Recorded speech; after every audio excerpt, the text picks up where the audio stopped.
ಹೇಳಿದ್ರೆ ಏನು ಮಾಡ್ತೀರಿ? ನಾವು ಟ್ರೈ ಮಾಡೋಣ ಅಂತ ಸರ್. ಬನ್ನಿ ಮನೆಗೆ. ಅಲ್ಲಿಂದಲೇ ಸ್ಟಾರ್ಟ್ ಆಗೋದು ಜೆ ಪಿ ನಗರದಲ್ಲಿ ಎನರ್ಜಿ. ಆ್ಯಂಡ್ ಸೆಕೆಂಡ್ಲಿ ಏನೇನೋ ಕೇಳಿದ್ರಿ, ಮರ್ತೋಯ್ತು. ಮಾರ್ಕ್ ನಮ್ಮನ್ನ ಹೇಗೆ ಕಾಡಬಹುದು ಅಂತ, ಎಲ್ಲಾ ಸಿನಿಮಾಗಳಿಗೆ ಹೇಗೆ ಭಿನ್ನವಾಗಿ ನಿಲ್ತಾನೆ?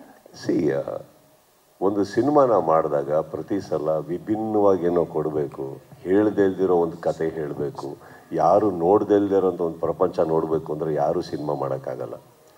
Cinema is an entertainment mode. How mark ಹೇಗೆ ಹುಟ್ಕೋತು ಅಂತ ಹೇಳಿಬೇಕಾದ್ರೆ ಹೇಳಬಲ್ಲೆ. ಮಾರ್ಕ್ ಹೇಗೆ ಹುಟ್ಕೋತು ಅಂದರೆ ಮ್ಯಾಕ್ಸ್ ಅನ್ನೋ ಸಿನಿಮಾ ನಮಗೆ ಇನ್ಸ್ಪೈರ್ ಮಾಡ್ತು ವಾಪಸ್ಸು.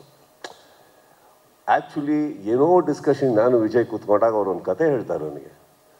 ಆ್ಯಕ್ಚುಲಿ ನನಗೆ ಆ ಕತೆ ಎಷ್ಟು ಲೇಯರ್ಸಲ್ಲಿ ಹೇಳಿದ್ರು ಅಂದರೆ ಇವರು, ನಾನು ಅವಾಗ ಫಸ್ಟ್